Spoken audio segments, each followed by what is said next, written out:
since, rather like that trophy. And the championship is with Liverpool yet again.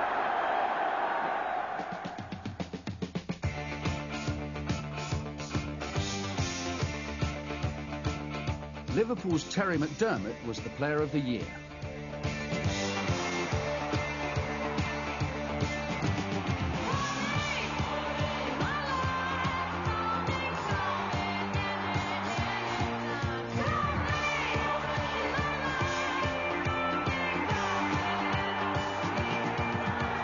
See it sitting on the top of his dad's television in his house in Kirby, and it was there, and he was proud as punch that he'd won it, but he didn't like any adulation. It was just one of another trophy, and you know, that's the type of player he was. The battle for the cup is more than a mere football match. It's also a struggle between supporters from two very different parts of London. And if First Division Arsenal, last year's winners, must be favourites to beat Second Division opponents, out in West Ham, they don't see it that way. We've got voice enough to overpower the cosmopolitan crowd from Arsenal. I'm quite convinced the Cockney boys will do their bit. West Ham had reached the cup final thanks to a late semi-final winner from Frank Lampard. Whilst Lampard celebrated, one of West Ham's most famous supporters was sticking up for his heroes. You say a word against Trevor Booking, I'll put my boot 6 lace holes up your jacket.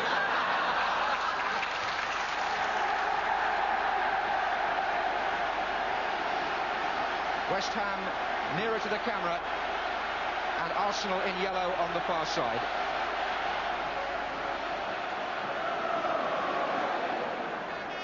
O'Leary for Arsenal. Looking for Stapleton, Sunderland. And West Ham can break here with Brooking.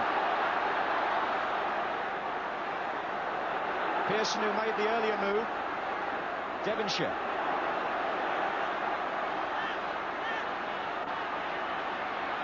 Oh, Devonshire's round the back. Oh, right across, it's free. Driven in, and is it a goal? It is.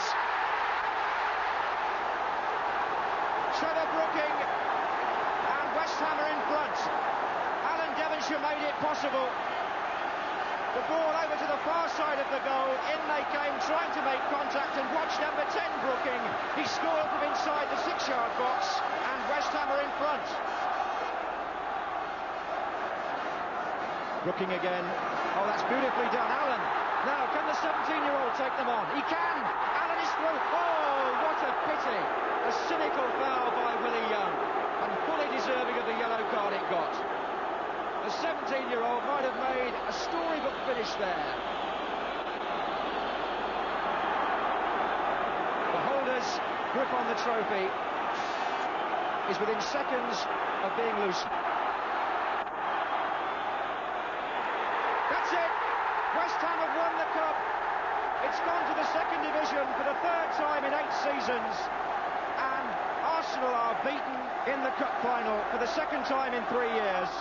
It was great to see Trevor scoring a goal because he was one of the game's true gentlemen. I think he was that nice, he should have been born a woman, him. Billy Bonds lifts the FA Cup for West Ham. And East London delirious. The country's leading sports writers had been summoned to an out-of-the-way country hotel in Hampshire by Southampton's manager, Laurie McMenemy. Be there, he told me, it's the big one. And it was, one of football's best-kept secrets.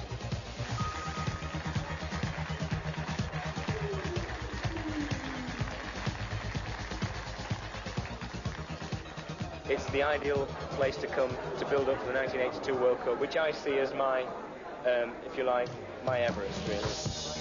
Kevin Keegan had spent 2 successful years at Hamburg, winning a league championship and twice voted European Footballer of the Year.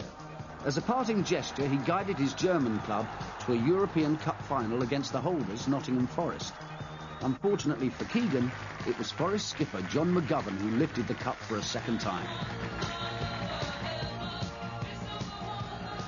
There was a glimpse of the decade to come at Wembley, as Keegan's England welcomed world champions Argentina and a precocious 17-year-old called Diego Maradona. Maradona again. And he's taking the ball on! And it's gone wide, but what a marvellous example of this man's ability.